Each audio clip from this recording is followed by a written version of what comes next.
এর আগে আমি আমার জমিতে আসছিলাম, হুমকি দিছে এবং আমার উপরে খুব অসৎ আচরণ করছে। এক পর্যায়ে ধাক্কাধাক্কি মারামারির মতো হয়ে গেছে।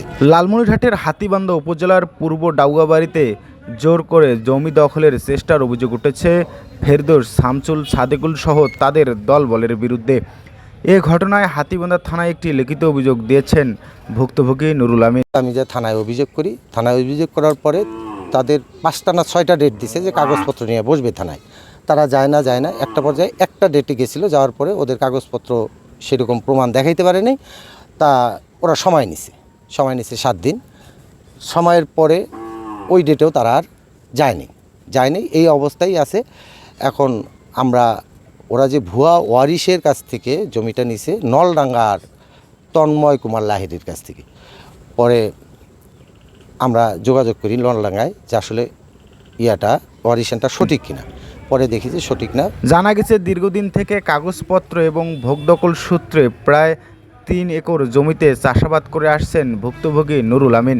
তার ওই ভোগদখলীয় জমি জোর করে দখলে নিতে নানাভাবে পায়তারা করছেন ওই এলাকার ফেরদৌস, শামসুল, সাদেকুল সহ তাদের লোকজন। ভুক্তভোগী নুরুল আমিন লালমনিরহাটে বসবাস করায় এই সুযোগকে অপব্যবহার করে জমি দখলে নিতে চায় ফেরদৌস, শামসুল, সাদেকুল সহ তাদের লোকজন। সাবেক আওয়ামী লীগের সভাপতি, কায়েদ চেয়ারম্যানের আত্মীয় স্বজন, তারা এরকম শুনছি যে এরকম আরও ওরা করে, মানে ভূমিদস্যুর মতো আর কি। বিভিন্ন রকম যারা এই এলাকায় চর এলাকার লোকজন বাইরে গেছে এখানে চর ভাঙার পর তাদের জমি জোর জবরদখল করে এই খাওয়া টাওয়া এরকম গ্যাঞ্জাম, ভেজালি জমি কেনা, ভেজাল তৈরি করে জবরদখল করে খায়। তো এইরকম অবস্থা। তা আমরা 23 সালে আইসা ওরা একটা জাল দলিল বানায়, ভুয়া ওয়ারিশ বানায় একটা দলিল করে আমার জমির উপরে বিভিন্ন রকম হুমকি ধামকি, আমার যারা আদিদার আছে তাদেরকে হুমকি ধামকি, সবসময় হুমকি ধামকির উপরে থাকে। এই প্রশাসনের কাছে ন্যায় বিচার চাই। ভুক্তভোগী নুরুল আমিন জানায় তিনি দীর্ঘদিন থেকে ওই জমিতে চাষাবাদ করে আসছেন। এবারও তিনি সেই জমি ট্রাক্টর দিয়ে চাষ করে সেখানে আমন ধান রোপণ করেছেন।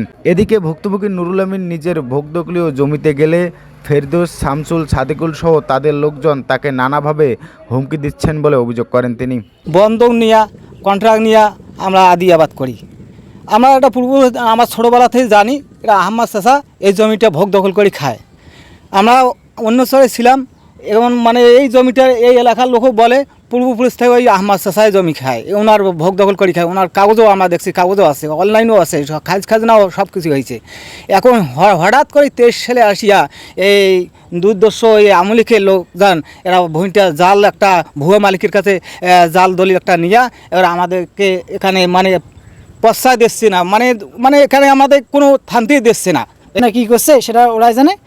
ওরা জোর করি ওই জমিটা দখল দিচ্ছে, তখন থেকে আমরা ওই জমিটা আর চাষবাস করতে পারি না, আমার দখলে চলে গেছি। এছাড়াও এবার তার রোপা আমন ধান তিনি ঘরে তুলতে পারবেন কিনা তা নিয়ে আশঙ্কায় দিন পার করছেন তিনি। আবাদ করি আমাদের বাড়ি, আমার আব্বা এই এলাকার মেম্বার ছিল অনেক 50 বছর আগের, 60 বছর আগের।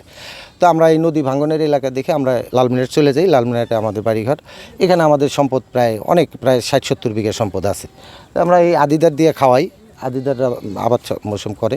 তো এর মধ্যে ওরা এটা 65 সাল থেকে এটা আমরা খাইতেছি। মাঝখানে তো নদী ভাঙ্গিয়া চলে গেছিলো, আবার উঠছে, আবার খাইতেছি। আমাদের আদিদারদের মাধ্যমে আমরা খাই।